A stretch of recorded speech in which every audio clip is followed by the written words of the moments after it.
All right, so we've started carrying a couple of brands of new turntables. JBL was one. The other one is Denon. This is one of our newer Denons. It's a DP400.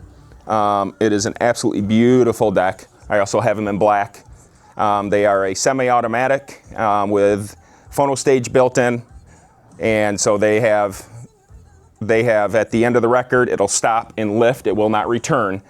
So we are really trying to push more of the new turntables as vintage more and more are getting harder and harder to repair and to find parts for, and they are just making, nowadays they are making great new turntables.